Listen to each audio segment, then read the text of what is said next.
ಇನ್ನು ವಿಜೇಂದ್ರ ಅವರು ಮಾತಾಡ್ತಿದ್ದಾರೆ, ಬನ್ನಿ ನೋಡೋಣ.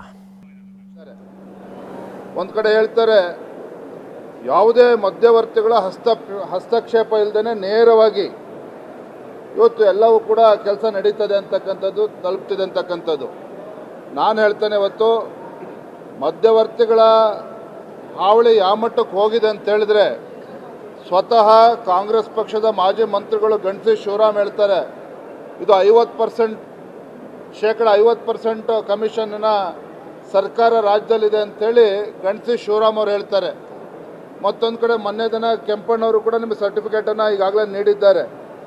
ಮತ್ತೊಂದು ಕಡೆ ಹೇಳ್ತಾರೆ ರಾಜ್ಯಪಾಲರ ಮುಖೇನ ನಮ್ಮ ಸರ್ಕಾರ ಈಸ್ ಆಫ್ ಡೂಯಿಂಗ್ ಬಿಸ್ನೆಸ್ ಎಂಬುದನ್ನು ಮರೆಯದೆ ಈಸ್ ಆಫ್ ಗವರ್ನೆನ್ಸ್ ಎಂಬುದನ್ನು ಕೂಡ ಅಂತೇಳಿ ಹೇಳ್ತಾ ಹೋಗ್ತಾರೆ. ನಾನು ಹೇಳ್ತೇನೆ ಇವತ್ತು ಸರ್ಕಾರ ಬಂದು 8 ತಿಂಗಳಾಗಿದೆ, ಸುಮಾರು 1.5 ಲಕ್ಷಕ್ಕೂ ಹೆಚ್ಚು ಕಡತಗಳು ತಿಮ್ಮಪ್ಪ ಗೌರಿ ಮೀನು ಸಾಕಣೆ ಮಾಡಿ ವರ್ಷಕ್ಕೆ 5 ಲಕ್ಷ ಗಳಿಸ್ತಿದ್ದಾರೆ.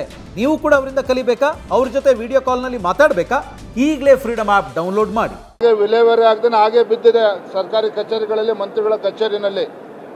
ಒಟ್ಟಾರೆಗೆ ಹೇಳಬೇಕು ಅಂತ ಹೇಳಿದ್ರೆ ಎಲ್ಲ ರಂಗದಲ್ಲೂ ಕೂಡ, ಎಲ್ಲ ಕ್ಷೇತ್ರಗಳಲ್ಲೂ ಕೂಡ ವಿಫಲವಾಗಿರ್ತಕ್ಕಂಥ ರಾಜ್ಯ ಸರ್ಕಾರ ಮಾನ್ಯ ರಾಜ್ಯಪಾಲರ ಮುಖೇನ ಇವತ್ತು ಅರ್ಧ ಸತ್ಯವನ್ನು ಹೇಳ್ತಕ್ಕಂಥ ಪ್ರಯತ್ನ ಮಾಡಿಸಿದ್ದಾರೆ.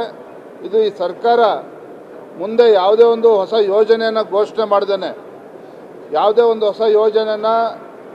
ಮಾಡ್ದೇನೆ ರಾಜ್ಯದ ಅಭಿವೃದ್ಧಿ ಬಗ್ಗೆ ಕಿಂಚಿತ್ತೂ ಕೂಡ ಕಾಳಜಿ ಇಲ್ಲದೆ ಇರತಕ್ಕಂಥ ಸರ್ಕಾರ ಅನ್ನೋದನ್ನು ಈ ರಾಜ್ಯಪಾಲರ ಭಾಷಣ ಮುಖೇನ ಮತ್ತೊಮ್ಮೆ ರುಜುವಾತಾಗಿದೆ ಅಂತ ಹೇಳಿ ಸಂದರ್ಭನ ಹೇಳೋದಕ್ಕೆ ಇಷ್ಟಪಡ್ತೇನೆ. ಬಿಜೆಪಿಯ ರಾಜ್ಯಾಧ್ಯಕ್ಷ ವಿಜೇಂದ್ರ ಅವರು ಹೇಳ್ತಾ ಇದ್ರು, ಅಂದ್ರೆ ಇವರ ಕಮಿಷನ್ ಎಲ್ಲಿವರೆಗೆ ತಲುಪಿದೆ ಅಂತಂದ್ರೆ ಇವರಲ್ಲಿ ಏನು ಮೆನ್ಷನ್ ಮಾಡಿದ್ದಾರೆ ಅಲ್ಲಿ ಉಲ್ಲೇಖ ಆಗಿದೆ ಆ ಪುಸ್ತಕದಲ್ಲಿ, ಅದರಲ್ಲಿ ಯಾವುದೂ ಕೂಡ ಸತ್ಯ ಅಲ್ಲ. 50% ಕಮಿಷನ್ ಅಂತ ಇವರದೇ ಮಾಜಿ ಶಾಸಕರೊಬ್ಬರು ಹೇಳಿದ್ದಾರೆ. ಹಾಗಾಗಿ ಪ್ರತಿಯೊಂದು ಇಲ್ಲಿ ರಾಜ್ಯಪಾಲರ ಮೂಲಕ ಏನು ಹೇಳಿಸಲಾಗಿದೆಯಲ್ಲ ಅದೆಲ್ಲವೂ ಕೂಡ ಸತ್ಯಕ್ಕೆ ದೂರವಾಗಿರುವಂಥ ವಿಚಾರಗಳು ಅಂತ ಬಿಜೆಪಿಯ ರಾಜ್ಯಾಧ್ಯಕ್ಷ ವಿಜೇಂದ್ರ ಅವರು ಹೇಳಿದರು. ಸೊ ಹಾಗೆ ವಿಪಕ್ಷ ನಾಯಕ ಅಶೋಕ್ ಅವರು ಕೂಡ ಮಾತನಾಡ್ತಾ ಎಲ್ಲ ವಿಚಾರ, ಬರ ಪರಿಹಾರ ವಿಚಾರ ಇರ್ಬೋದು, ಹಾಗೆ ಕೇಂದ್ರದಿಂದ ಬರುವಂಥ ತೆರಿಗೆ ತಾರತಮ್ಯ ವಿಚಾರದ ಬಗ್ಗೆ ಕೂಡ ಅದನ್ನೆಲ್ಲವನ್ನು ಕೂಡ ಅಲ್ಲಗೆಳೆದರು.